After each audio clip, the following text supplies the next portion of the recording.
What's up, dudes and dudettes to the internet? My name's Seth and we are back again with some more Trove. And today we're going to be talking about every Shadow Tower boss drop. This is also going to be a definitive tutorial video, kind of explaining to the best of my abilities how you actually get all of these mounts, because people tend to be very confused about the new Hydra and Dreadnought mounts specifically, while all the other ones are not necessarily going to end up being that much of a problem. So this mount right here that we're rocking is going to end up being the Spikewalker Hatchling. So as you're fighting the Spikewalker, you're going to end up having a chance for the boss and the Shadow Vault to end up dropping this mount. What makes these mounts obviously very, very difficult to grind is the fact that you're going to have to go through 3 Shadow Arenas or dungeons, depending on what the week ends up actually generating for the Shadow Towers, because the only way that you can actually get the drop is from the boss itself. So the cool thing is that since the most recent hotfix,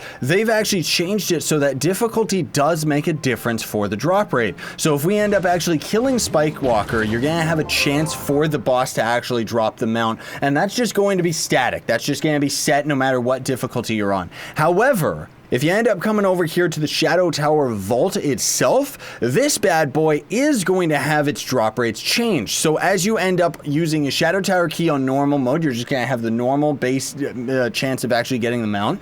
But then on hard mode, you're going to have twice the chance. And on Eclipse, or on Ultra mode, using an Eclipse Key, you're going to have 10 times the odds of actually getting the mount. Up next, we've got the Weeping Prophet, and what his mount is going to be is absolutely disgusting, dude. Despite the fact that the boss is so cool, he's going to end up dropping the Twitching Tentacle, which is probably one of the least popular mounts in the entire game, just because it's disgusting. It's a worm mount, but it's also just a tentacle. Like, it's just weird. For some reason, this cool dude right here ends up dropping it. Of course, it's got to do with his arms for sure, but it still would have been nice to actually have something that was more in theme rather than just a random tentacle. So again, the boss is going to have just the base drop chance. It doesn't matter what difficulty you're in. And then the Shadow Vault is going to end up changing based on difficulty. Then we've got Pinata God, which I think is a very underappreciated mount, just because look at this thing. Isn't it cool? Like, it actually is really, really beautiful. And not only that, it just kind of goes with a lot of costumes and just kind of has this dark look to it. It doesn't really feel like a pinata mount or anything like that, but we do have shadow pinatas, so that's okay. And just kind of, this is more what I'm talking about, where even though it doesn't necessarily feel like it's got anything to do with the Pinata God itself, at least it's cool. Unlike the Tentacle. I'm sure somebody's favorite mount is the Tentacle, but it definitely isn't mine. This is going to end up being a reskin of the Pony mounts, which of course are craftable, but this is definitely one of the cooler ones. Has a lot of video effects every time you end up going forward and stuff. It kind of feels more mechanical and just kind of more robot-y and stuff. It's absolutely awesome. So again, the boss is going to have a chance to actually drop that, but most of all, you're going to have your loot or luck increased on the difficulty of each of the Shadow Vaults. And I do want to mention as well that in general, even though the bosses can technically drop the mounts, you're gonna have more chance out of the Shadow Vault. Like, you're just gonna generally end up finding it out of the Shadow Vault rather than actually randomly on the boss, because the drop chance from the boss itself are very, very small. Now, this is where things get interesting, because both the Hydra and the Dreadnought bosses are the most recent added to the game, so of course their mechanics are a little bit different. Now, the bosses themselves are going to have a very, very rare chance of actually dropping 2. So first of all, the Hydra, we got this one right here, which is going to be the Hydra Snek, and I'll kind of explain how the drop rates actually work on these guys a little bit differently than the other bosses. But we got the Hydra Snek, and then we've got this one, which is a Hewn Hydrakken head. So it's like a severed Hydra head, which is kind of gross and weird at the same time. It's just kind of, I don't know, 2 worm mounts for the price of 1. Now, these ones, because it's the Hydra, both of these mounts are going to end up being rarer than any of the others, I would say, most definitely. But then again, it could just be because people haven't really had enough time to grind these as much as all the arrow mounts or anything like that. However, there's going to be 2 levels of rarity for each of the mounts. This one is definitely the most common one. You can even check on the market and stuff like that. Usually you're going to end up seeing plenty of the Hydra Snek, but you're not really going to see that much of the Hydra head because it, of course, is going to end up being a rarer drop chance. Now, this is where the confusion ends up coming in for a lot of players, and what I was trying to explain in my recent videos is that while the boss is just guaranteed, not guaranteed, but he's going to end up dropping one or the other. For some weird reason, the method in which these mounts are delivered is in a box. Now, that box is not going to have random chance of giving both of the mounts or anything like that, and it's not going to have random chance of just getting the mount or a bunch of glim. No. It's just going to contain the mount. So you're either going to see this box right here, which is of course the same box as the Radiant Cache, which means that you're going to get the Hydra Snek.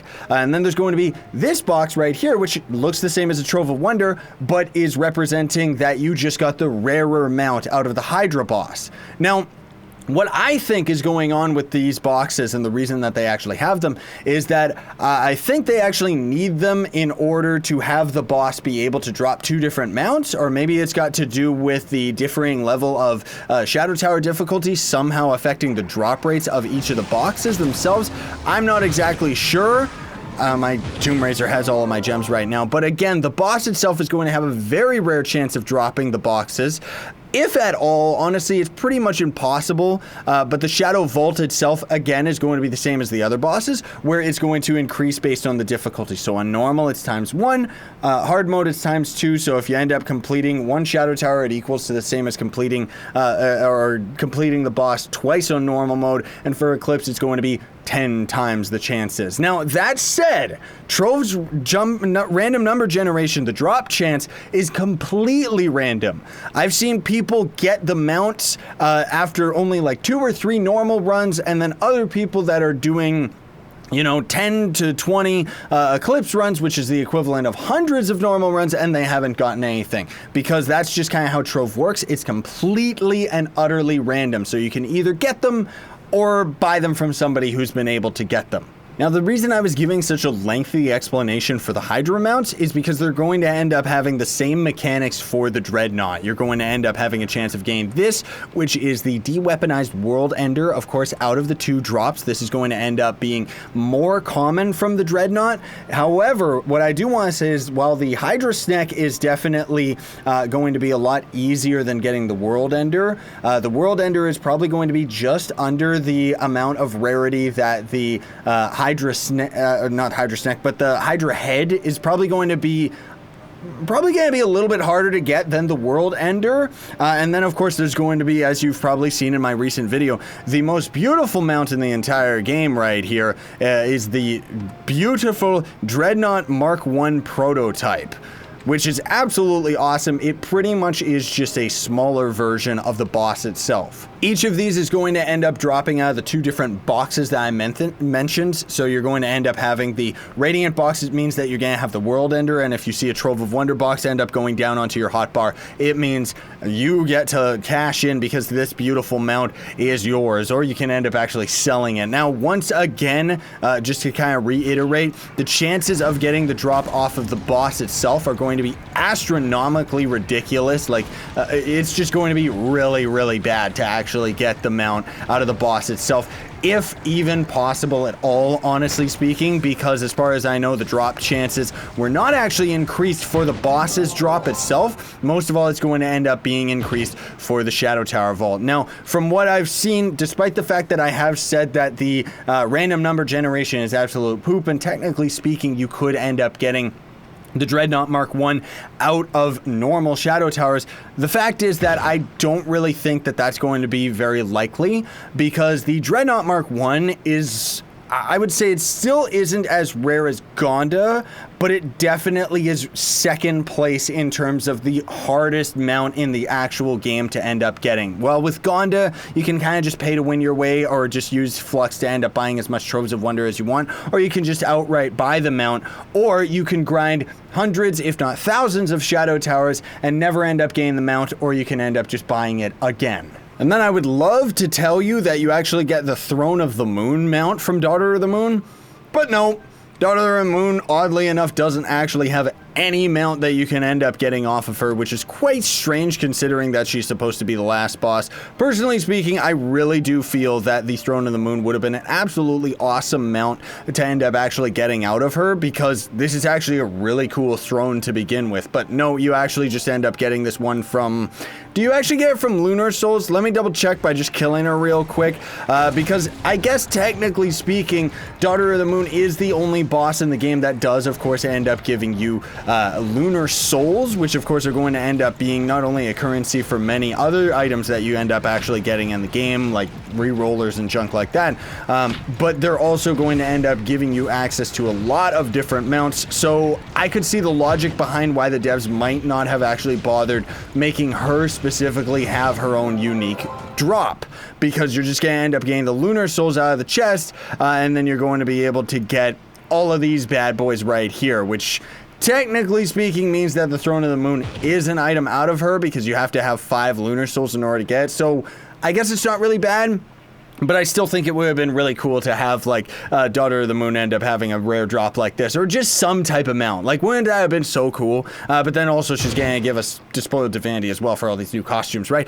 But in any case, folks, thank you so much for watching. Very much appreciate it, because that pretty much covers it all. Hopefully I ended up answering any of the questions that you had about how you end up getting any of these Shadow Tower mounts, but more specifically, I know that a lot of you, when I ended up putting them on a recent video showing off the Dreadnought Mark II, so many people were just sitting there screaming like, whoa, what is this thing? How do you actually get it? And when I ended up explaining the whole 2 different chest things, chest drops, I think that people ended up getting very, very confused. So hopefully I ended up rectifying that with this video. Thank you so much for watching. Very much appreciate it. Don't forget to like, share, favorite, and subscribe for more daily content that's going to also build up loyalty points for my merch store. Links are in the description for that, where you can buy a bunch of t-shirts. Sayonara and stay epic, everybody.